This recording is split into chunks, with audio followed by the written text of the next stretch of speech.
Hari ini ada MK Manajemen Audit. Iya benar, materinya itu tentang perencanaan dan program audit. Udah pada belajar belum?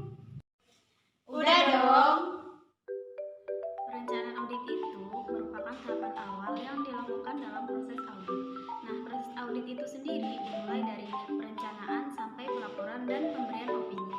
Singkatnya yaitu seperti proses pembentukan dan penyerahan jasa audit ke klien. Dalam tahap perencanaan audit ini, kita melakukan alokasi waktu, tenaga kerja, dan overhead cost yang mungkin timbul dalam proses audit tersebut. Oh ya, kalian tahu nggak? Ternyata ada 3 alasan pokok loh kenapa auditor itu harus mempersiapkan perencanaan audit sebelum melaksanakan tugasnya. Nah, yang pertama untuk mendapatkan bukti yang kompeten. Kompeten di sini berarti buktinya valid dan relevan. Relevan itu berkaitan dengan objek audit yang bisa diperiksa dan bisa dibuktikan secara fakta. Nah, yang kedua, cukup tuh seorang auditor itu kan mengaudit sebuah perusahaan, dia nggak perlu dapat bukti yang banyak banget, yang super lengkap, cukup saja. Nah, jadi bukti yang cukup itu bisa mewakili penilaian pada objek auditnya itu. Nah, yang kedua, membantu auditor dalam menghemat biaya audit. Jadi layaknya proses produksi barang, setiap proses audit juga selalu mengkonsumsi. Yang pertama ada opportunity cost atau waktu yang biasa dihabiskan untuk menjalani proses audit itu loh. Terus yang kedua ada labor cost. Labor cost itu berhubungan dengan tenaga kerja gaji yang dibayar kepada auditor. Terus yang ketiga ada overhead cost. Overhead cost itu biaya-biaya langsung yang timbul akibat proses audit itu. Yang keempat ada biaya operasional. Biaya operasional itu masuknya ke beban sih ya, karena kayak seperti sewa gedung, listrik, terus telepon mungkin, dan pengusutan dan lain-lain. Jadi semua itu adalah cost atau biaya yang harus ditanggung oleh KAP sendiri, dirancang sebagai fee audit. Jadi jika cost tadi itu lebih kecil daripada fee auditnya, maka akan menghasilkan laba bagi KAP. Dan sebaliknya, jika itu costnya lebih besar daripada fee auditnya, maka itu akan menjadikan rugi bagi KAP. Jadi teman-teman, tujuan KAP itu sebenarnya dibuat bukan untuk menyediakan jasa audit yang bersifat akuntabel dan independen ya, seperti yang biasa di slogan atau yang lainnya, tapi sebenarnya itu menyediakan jasa audit yang bersifat akuntabel, independen, dan menguntungkan gitu. Makanya harus membuat perencanaan audit tersebut. Alasan pokok yang ketiga yaitu untuk menghindari kemungkinan terjadinya kesalahpahaman antara anggota tim audit. Terus kalian tahu nggak rencana audit itu ada langkah-langkahnya? Nah, langkah-langkahnya itu ada 5. Yang pertama, memperoleh pemahaman terhadap usaha klien dan industrinya. Yang kedua, penggunaan prosedur analitis. Yang ketiga itu penentuan tingkat materialitas tahap awal. Yang keempat, pertimbangan terhadap risiko auditnya. Dan yang terakhir atau yang kelima, penentuan strategi audit untuk asersi yang penting serta penyusunan program audit. Jadi gitu.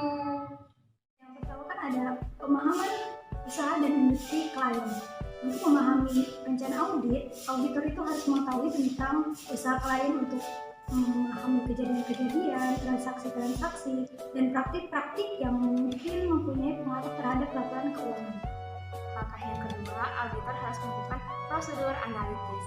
Prosedur analitis ini adalah evaluasi informasi keuangan dengan mempelajari hubungan logis antara data keuangan dengan data non-keuangan, meliputi perbandingan jumlah yang tercatat dengan ekspektasi sang auditor.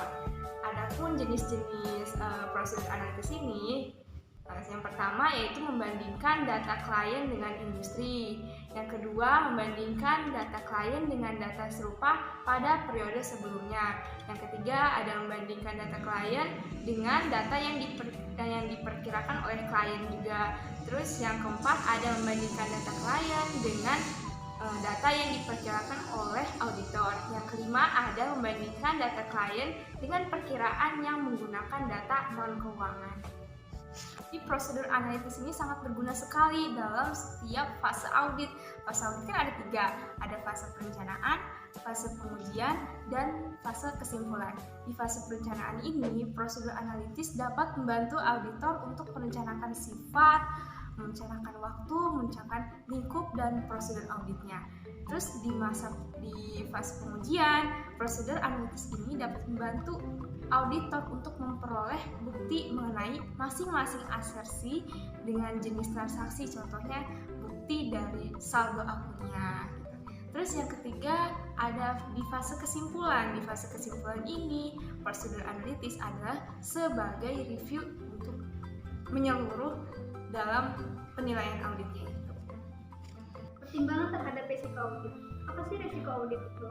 Risiko audit adalah risiko bahwa auditor secara tidak sadar gagal untuk menyesuaikan pendapatnya atas laporan keuangan yang salah saji secara material.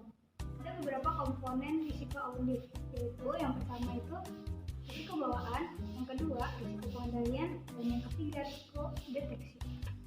Risiko bawaan adalah suatu asersi atau pernyataan manajemen terhadap salah saji material dengan asumsi tidak ada kebijakan struktur internal yang terkait. Yang selanjutnya ada risiko pengendalian. Apa sih risiko pengendalian itu?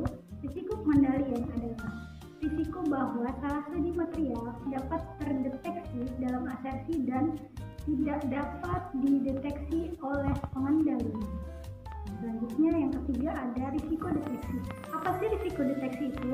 Risiko deteksi adalah risiko auditor tidak dapat mendeteksi salah saji material yang terdapat dalam suatu aset. Nah, itu ada PKA atau program kerja audit. Program kerja audit ini adalah prosedur dan teknik audit yang disusun secara sistematis yang harus diikuti dan dilaksanakan oleh auditor dalam kegiatan audit untuk mencapai tujuan auditnya. Program kerja audit ini disusun setelah auditor sudah memahami tujuan audit di setiap tahapannya. Adapun pemahaman ini harus diperoleh sebelum penugasan di saat survei pendahuluan. Dan tentunya program kerja audit itu mempunyai tujuan dan manfaat apa aja sih? Yang pertama itu sebagai sarana pemberian tugas kepada tim audit itu sendiri. Nah, yang kedua sebagai sarana pengawasan pelaksanaan auditor secara berjenjang. Jadi dari mulai ketua sampai pengendali mutu. Dan yang ketiga sebagai pedoman kerja atau pegangan bagi si auditor. Yang keempat sebagai landasan untuk membuat ikhtisar atau ringkasan hasil auditnya. Dan yang terakhir itu sebagai sarana untuk mengawasi mutu audit. Nah, selanjutnya ada jenis program kerja audit atau biasa disebut dengan PKA. Dalam audit keuangan, PKA biasanya disiapkan sekaligus untuk keseluruhan kegiatan audit. Sedangkan dalam audit operasional, dikenal jenis PKA sesuai dengan tahapan atau tingkatan kemajuan auditnya. Nah, ini program kerja audit ada dua. Yang pertama, program kerja survei pendahuluan. Yang kedua, PKA evaluasi SPM atau sistem pengendalian manajemen. Itu PKA evaluasi SPM atau sistem pengendalian manajemen. Nah, dalam PKA evaluasi SPM itu, tugas anggota tim audit adalah melaksanakan PKA, menyusun KKA, dan menyusun simpulan audit. Jadi kesimpulannya audit itu tidak sembarangan. Seorang auditor harus membuat perencanaan dan program terlebih dahulu untuk menjadikan hasil audit yang akuntabel, terus juga independen dan menguntungkan. Begitu teman-teman.